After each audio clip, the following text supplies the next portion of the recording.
The blood that saves, the blood that kills. It was a cold November morning in 1347 when Thomas of Ashford awoke, feeling his body burning with fever. The 17-year-old blacksmith's apprentice had woken perfectly healthy the previous week, but now every movement was agony. His mother, Margaret, a widow who had lost her husband to the same mysterious fever 2 winters ago, knew exactly what to do. She tied her tattered shawl and ran through the muddy streets of London to the home of the barber surgeon, Master Godfrey, the man everyone in the neighbourhood sought when death knocked at the door. And if you're wondering why a barber and not a real doctor, subscribe to the channel because the answer will surprise you as much as the practices you're about to discover. Master Godfrey was a burly man with large, calloused hands, more accustomed to holding razors than surgical instruments, but in the Middle Ages that was precisely the required qualification. True doctors, those who studied at universities, were rare and extremely expensive, reserved only for nobles and kings. Common people had to make do with barbers who, between haircuts, performed surgeries, pulled teeth, and, most importantly, practiced the most popular treatment of the time, bloodletting. When Godfrey arrived at the modest Ashford home, he barely glanced at Thomas before making his diagnosis. "Excess blood," he declared with the confidence of someone who had done it 1,000 times. "The boy's body is unbalanced. The humours are at war within him." Here I need to pause Thomas's story to explain something that will make you understand why medieval medicine was so absurdly dangerous. Medieval doctors based all their knowledge on the theory of the 4 humours, a concept inherited from the Greek physician Galen, who lived in the 2nd century. According to this theory, the human body was governed by 4 fluids: blood, phlegm, yellow bile, and black bile. Health meant balance between these humours. Illness meant imbalance. Simple as that. Too simplistic, actually. If you had a fever, it was because you had too much blood. If you were lethargic, you lacked blood. Headache? Excess blood. Digestive problems? Probably also excess blood. The solution? Draw blood until balance is restored. And if you think this is crazy, just wait until you see what's coming next. So turn on notifications because this journey is only just beginning. Master Godfrey opened his worn leather pouch and took out his most prized instrument, a lancet, a small sharp blade specially designed for cutting veins. There was no attempt to clean the tool. The concept of germs and infections did not exist. The lancet that had cut a prostitute with syphilis last week was the same one that now approached Thomas's feverish arm. Margaret held her son's hand while Godfrey chose the vein. The median vein of the elbow was his favourite, large and visible, easy to cut. With a quick, expert movement, he made the incision. Blood began to gush out, dark red, falling into a ceramic bowl that Godfrey had positioned underneath. Thomas screamed, not so much from the pain of the cut, but from the shock of seeing his own blood flowing out of his body. "How much?" Margaret asked, her voice trembling. "How much blood are you going to draw?" Godfrey didn't even look at her. His eyes were fixed on the bowl, watching the level rise. "Until the humours balance out," he replied vaguely. In practice, this meant he would draw blood until Thomas passed out, or until Godfrey decided it was enough. There was no scientific measurement. There was no way of knowing how much was too much. It was all based on intuition, tradition, and pure luck. And luck, as you can imagine, was rarely on the patient's side. What Margaret and Thomas didn't know was that the young man's fever was likely caused by a bacterial infection, perhaps from the cut he'd suffered at the forge a few days earlier. His body was fighting, his immune system working overtime to combat the microscopic invaders. He needed strength, nutrition, rest. What he definitely didn't need was to lose massive amounts of blood, but there he was, growing paler as his life force drained into a ceramic bowl. After 15 minutes that felt like an eternity, Godfrey finally tied a dirty cloth around Thomas's arm. The bowl was nearly full, at least half a litre of blood. For a young man already weakened by fever, this loss was devastating. "He'll get better now," Godfrey announced, putting away his lancet. Margaret paid him with 3 eggs and a piece of cheese, all she had of value. The barber surgeon left, leaving Thomas even weaker than when he had arrived. In the following days, the young apprentice worsened dramatically. The fever did not subside. On the contrary, it increased. His skin became even paler, his lips bluish. He could barely keep his eyes open. Margaret, desperate, called Godfrey again. And what do you think he did exactly? More bloodletting. Because in medieval logic, if the treatment wasn't working, it was obviously because you hadn't done enough.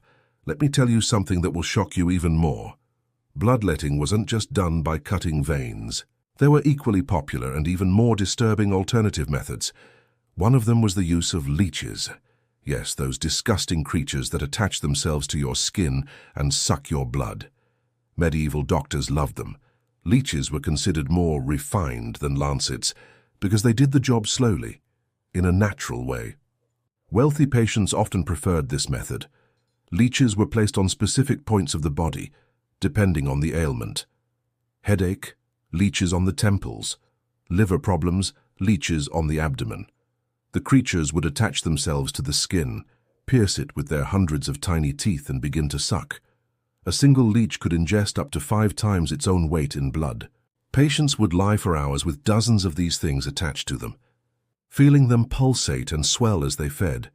And if you think this is disgusting, share this video with that friend of yours who complains about going to the doctor these days. He needs to see how lucky he is. But back to Thomas. After the second bloodletting, the young man was on the verge of death. His body, already fighting an infection and now severely anemic, simply had no more resources to continue fighting. Margaret prayed day and night by his bedside, while her son slipped between consciousness and delirium. On the 3rd day after the second bloodletting, Thomas began to have convulsions. His eyes rolled back, his mouth foamed, his limbs shook uncontrollably. To any modern person, the signs were clear. The body was collapsing due to blood loss and untreated infection. But to Master Godfrey, this meant only one thing: demons. Medieval medicine made no clear distinction between the physical and the spiritual. Illnesses, especially those with dramatic symptoms like convulsions, were often attributed to demonic possession or divine punishment. And when demons were involved, treatments became even more extreme. Godfrey arrived with a local priest, Father Benedict, a skeletal man with sunken eyes that smelled of cheap wine. Together, they represented the union of medicine and religion that dominated medieval healthcare. "The boy is possessed," Father Benedict declared solemnly. "Evil spirits have entered him through corrupted blood. We need to purify him." The purification in this case involved a combination of more bloodletting, now from veins in the head, to release the demons closest to the brain, and the application of hot iron. Yes, you heard right, hot iron. Godfrey heated a metal rod in the brazier until it glowed orange-red. The smell of hot metal filled the small room. Margaret was sent out because what was to come was not for the faint of heart. With Thomas tied to the bed to prevent him from moving during the convulsions, Godfrey pressed the red-hot metal against the soles of the boy's feet. The theory was that the extreme pain would shock the body back into balance, expel the demons, burn away the impurities. In practice, it was pure torture. The smell of burning flesh mingled with the odor of disease in the room. Thomas, even in his delirious state, screamed with an agony that echoed through the alleys of London. But here's the truly insane part. This wasn't considered cruelty. This was cutting-edge medicine.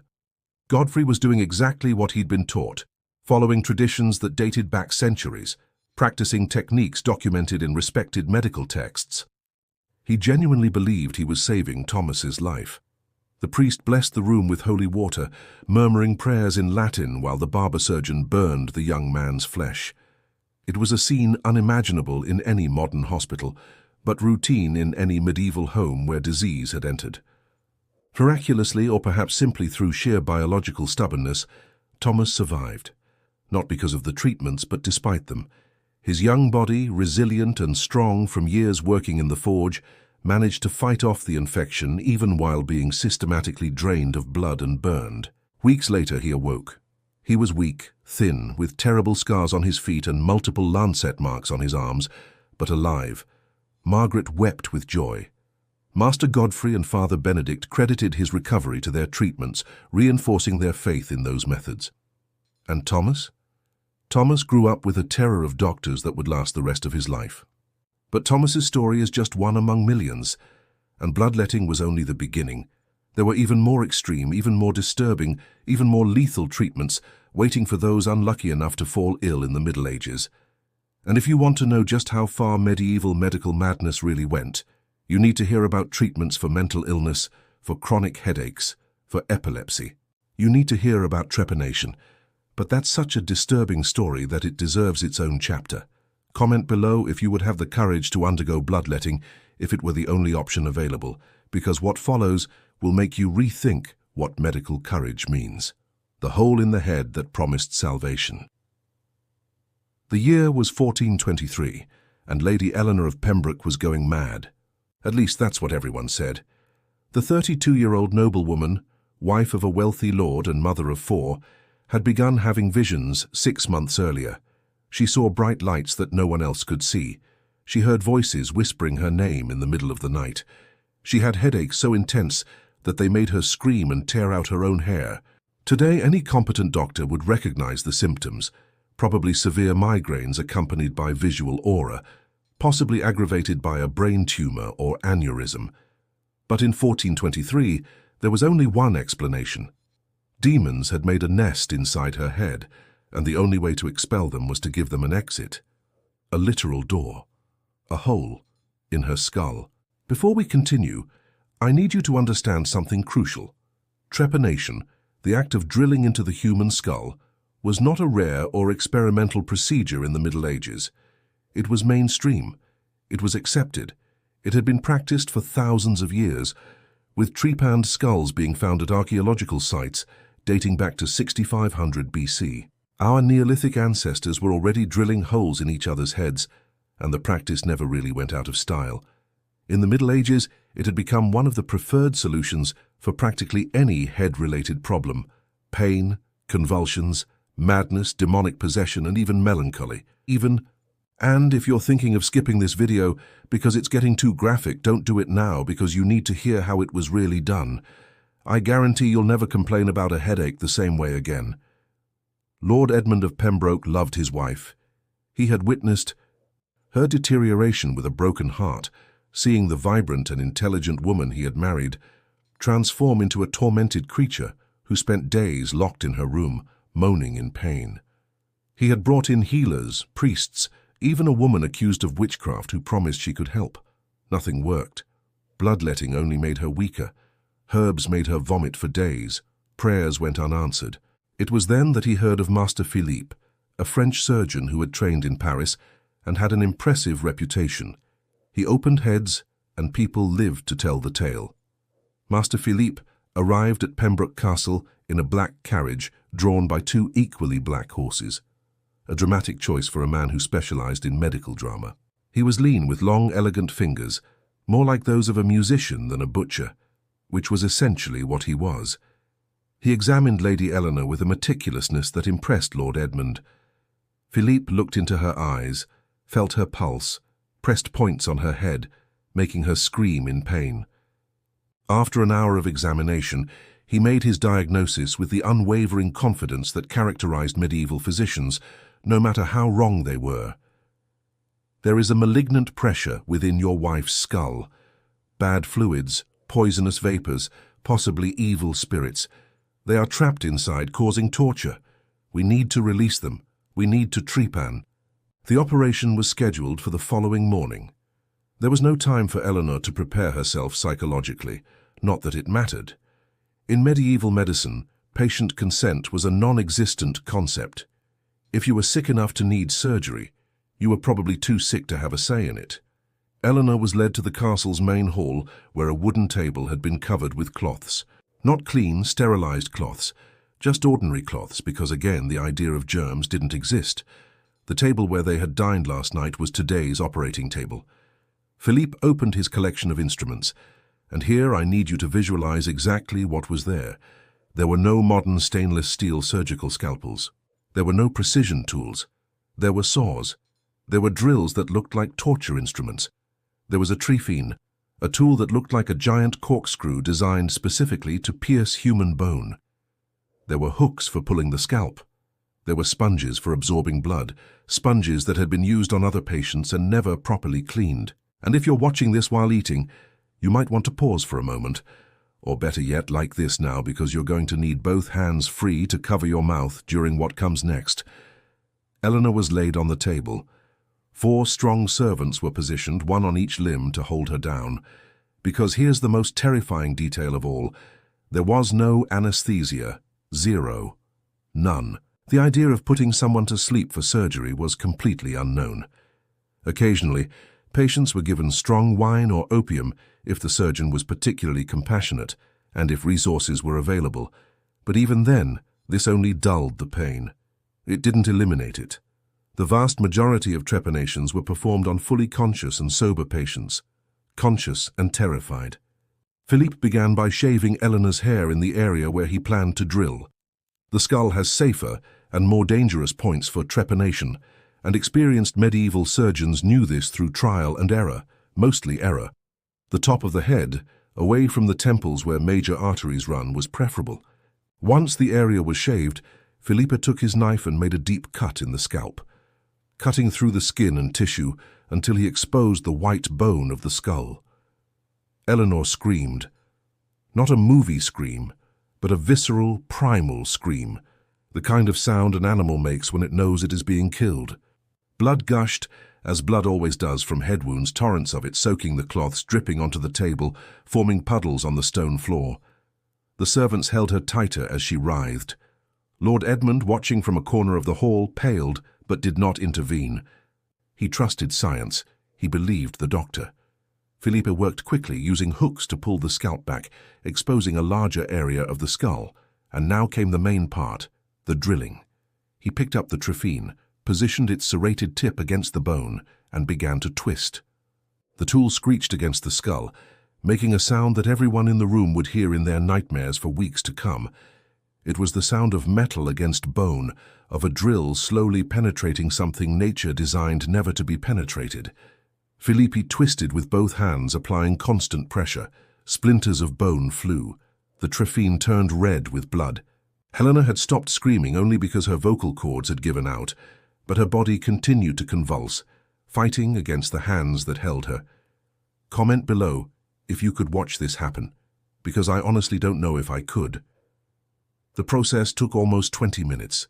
20 minutes of continuous drilling, Philippe occasionally stopping to clean the blood and check its depth. The greatest danger was drilling too deep and hitting the brain itself. Human skulls have varying thicknesses, and there was no X-ray to guide it. Philippe had to rely on touch, on the resistance he felt through the tool. Too shallow and the hole wouldn't be effective. Too deep and the patient would die instantly. Finally, he felt the resistance give way. The tip of the trephine had penetrated completely. He had reached the dura mater, the tough membrane that surrounds the brain. Carefully, he removed the trephine, and with it came a bone disc the size of a large coin. A perfect hole now existed in Eleanor's skull, exposing the pulsating membrane below. "Look," Philippe announced triumphantly, holding the piece of bone. "The prison that held the demons has been opened." From the hole, fluid began to leak, a mixture of blood and cerebrospinal fluid, the clear substance that circulates around the brain. To Philippe, this was proof that the evil vapors were being released. In reality, he had only created a pathway for fatal infections to enter Eleanor's brain directly. But at that moment he was confident that he had saved her life. He packed the hole with cloth soaked in wine and honey, substances that medieval physicians believed to have healing properties. The wine, with its alcoholic content, had some antiseptic effect, though insufficient. The honey, surprisingly, also has natural antibacterial properties. By sheer chance, these 2 ingredients were probably the best choices available, though still terribly inadequate by modern standards. Eleanor was in shock. Her body had shut down in response to the extreme trauma.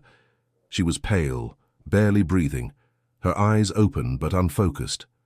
Philippe declared the surgery a success and instructed the servants to take her to her room. "She will sleep for a while. When she wakes, the headaches will have disappeared. The visions will have ceased, you will see." Lord Edmund paid Philippe a fortune in gold coins, and the surgeon departed, already planning his next trepanation at another castle for another desperate nobleman. He left behind instructions: change the dressings daily, apply more wine and honey, pray for Eleanor's recovery, and then wait. The first 2 days were agonizing. Eleanor drifted in and out of consciousness, groaning in pain when she was awake. The area around the hole swelled dramatically, her face becoming so deformed that her own children were afraid to look at her. But on the third day, something amazing happened. She woke up lucid. The headaches had miraculously subsided. The visions had stopped. She recognized her husband, asked for water, even smiled weakly. Lord Edmund was ecstatic. The procedure had worked. Philippe was a genius. The trepanation had saved his wife. And here's the crazy part. He was probably right, but not for the reasons he thought.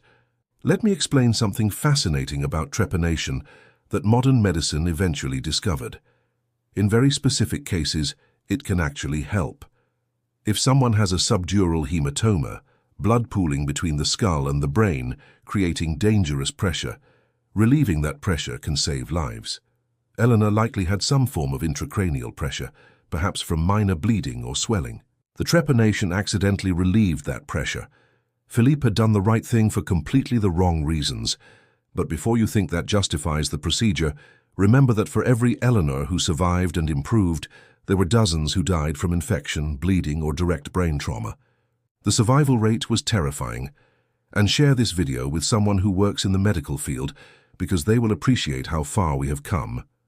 Eleanor lived for another 15 years after her trepanation, always with a hole in her skull, covered only by skin and scar tissue. She wore elaborate veils to hide the visible depression in her head. On cold days, she felt pain where the bone was missing. But she lived, and in the Middle Ages, simply surviving a medical procedure was considered a miracle. Her story spread. Other nobles with chronic headaches began to seek out Philippe. Trepanation became fashionable among the elite, a status symbol that showed you had the resources for the best medical treatments available. But what about those who couldn't afford surgeons trained like Philippe?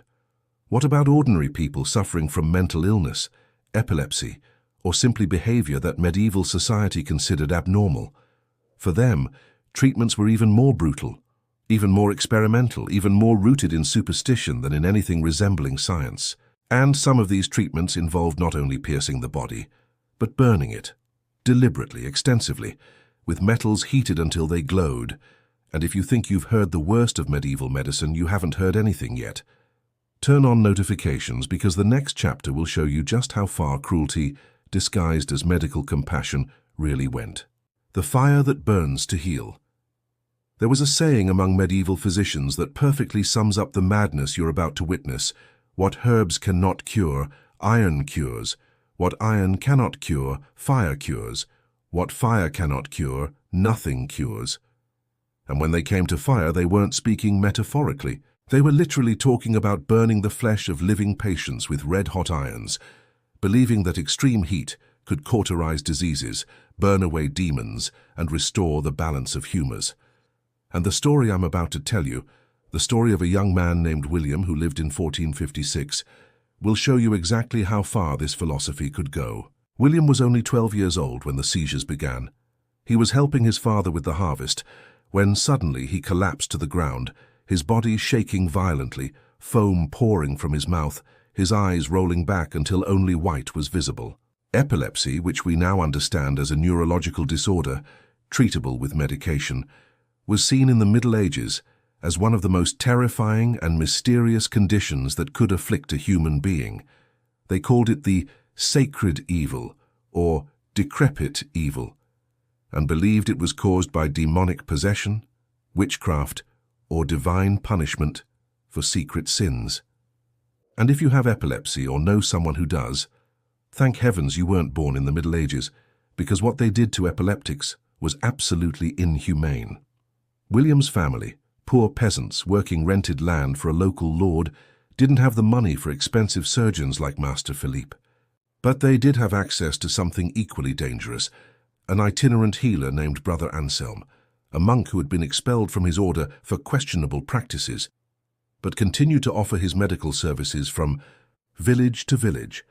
Anselm fervently believed in the power of fire. He had witnessed, or so he claimed, dozens of miraculous cures through the application of hot metals to specific points on the body. Demons hated fire, he explained. Diseases fled from heat. The body, shocked by extreme pain, would be forced to rebalance itself. It was all a mixture of distorted theology, misunderstood Greco-Roman medicine, and pure cruelty disguised as compassion. Brother Anselm arrived at William's family's humble hut, carrying a leather pouch filled with irons of various sizes and shapes. Some were straight, like miniature swords, others were curved, some had ball-shaped tips. Each had a specific purpose, or so Anselm claimed. For epilepsy, he declared with unearned authority, we must cauterize the base of the neck and the crown of the head. That's where the demons of convulsions make their nest.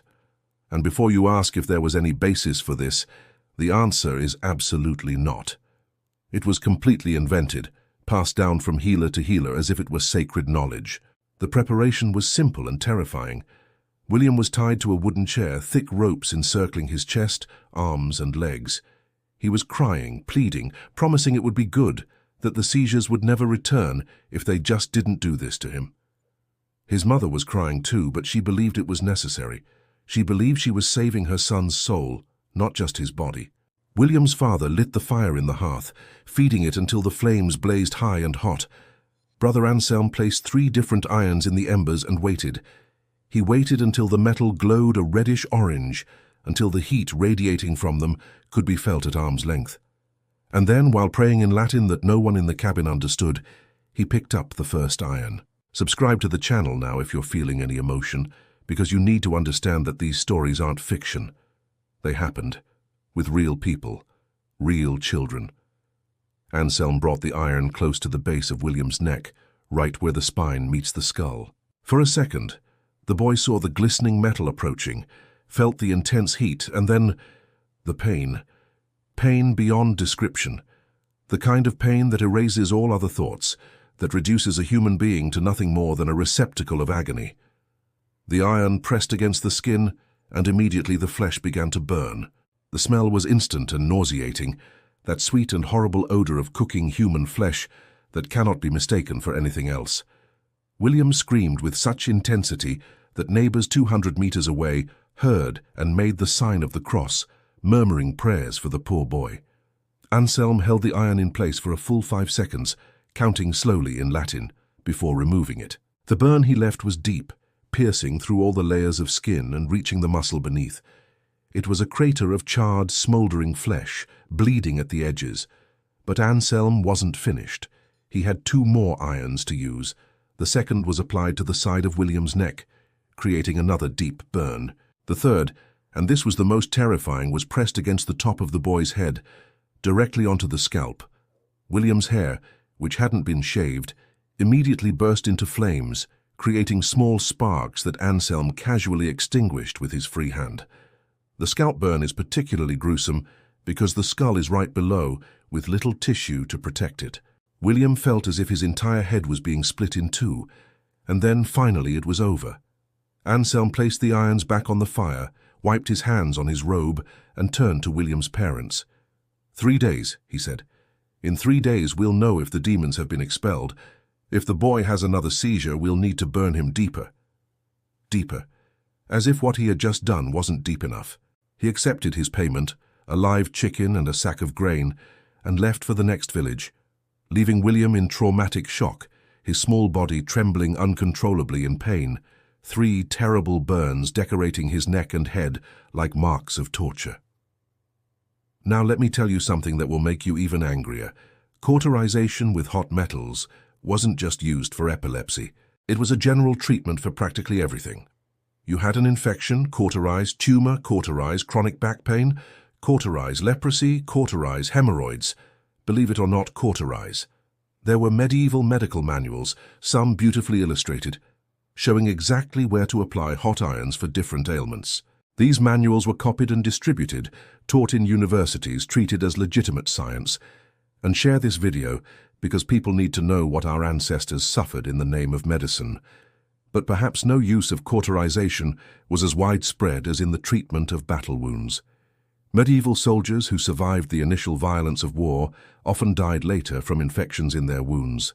Arrows, swords, spears, all left dirty wounds filled with fragments of clothing, dirt and bacteria. Military surgeons, men who followed armies from battle to battle, developed a standard protocol.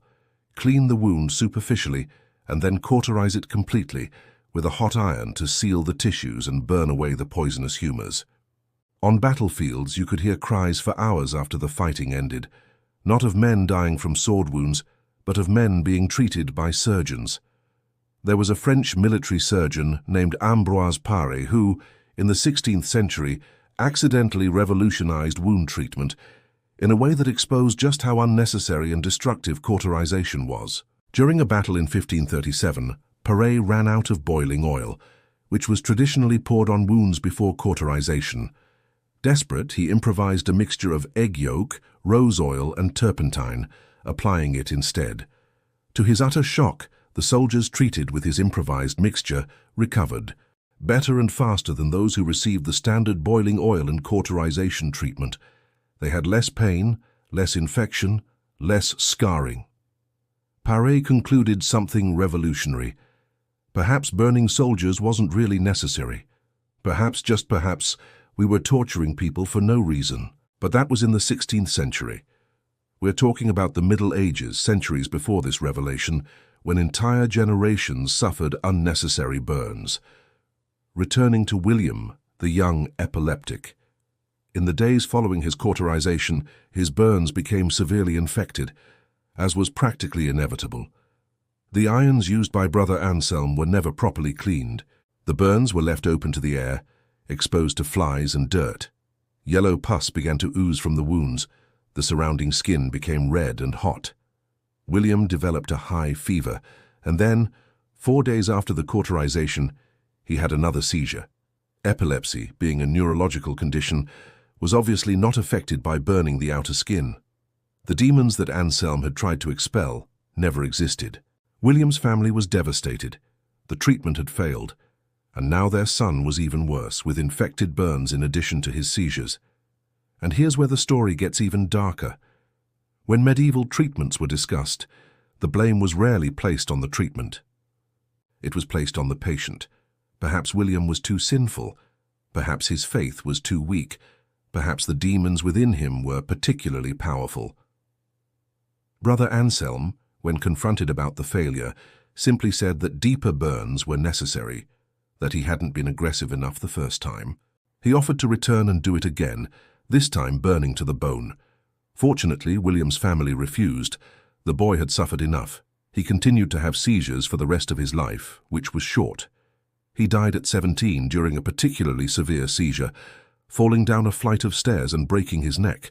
Until his last day, he carried the deep scars of the burns on his neck and head, permanent reminders of when medicine tried to cure him and nearly killed him in the process. But let me tell you about a case where cauterization was actually appropriate. Just to be fair, bleeding control. When a soldier had a limb amputated, before the development of modern artery suturing techniques, cauterizing the stump was one of the few ways to stop fatal bleeding. It was agonizing but effective. The heat sealed the blood vessels, creating immediate clots. Men who would certainly have bled to death survived, although they were left with terribly disfigured stumps. So, in very specific contexts, cauterization had merit. The problem was that medieval physicians applied it indiscriminately, assuming that if it worked for bleeding control, it should work for everything else. It was medical logic in its most dangerous form, extrapolation without adequate experimentation. And if you're wondering if there were people in the Middle Ages questioning these practices, the answer is very few. Medicine was dominated by tradition and authority. Ancient texts by Galen and Hippocrates were treated as sacred and unquestionable. To doubt them was intellectual heresy, sometimes literal religious heresy that could land you on trial. So generations of doctors simply repeated what they had learned, and generations of patients suffered as a result. But eventually, very slowly, things began to change. The Renaissance brought renewed interest in real anatomy through dissection. The scientific method began to emerge. Doctors began hesitantly to question whether perhaps, just perhaps, drilling holes in skulls and burning people wasn't always the best approach. But these changes took centuries, and in the meantime millions suffered. Millions were bled to death, millions had their skulls pierced, millions were burned with hot metals, all in the name of healing, all done by people who genuinely believed they were helping. And that's perhaps the most disturbing part of it all. They weren't sadists. They weren't monsters. They were people doing the best they could with the knowledge they had, knowledge that was terribly, tragically wrong. So the next time you're sitting in a modern waiting room, waiting for a doctor who has studied for a decade, who uses sterilized equipment, who has access to antibiotics and anesthesia, and X-ray images, remember Thomas and Eleanor and William. Remember how many people suffered and died, so that slowly, painfully, medicine could evolve from superstitious torture to real science. And leave a comment saying which of these practices shocked you the most: the endless bloodletting, the brutal trepanation or cauterization with red-hot irons. Because they all happened, they were all accepted, they were all practiced for centuries, and they all remind us that progress is never guaranteed, that knowledge must be constantly questioned and tested, and that we owe an enormous debt to those who suffered so that we could learn. If you've stayed this far, thank you for having the courage to face these disturbing stories. If you know someone who works in healthcare, share this video with them. And if you want more fascinating and terrifying stories from history, subscribe to the channel and activate the bell. Because history is full of madness that needs to be told, remembered, and never, ever repeated.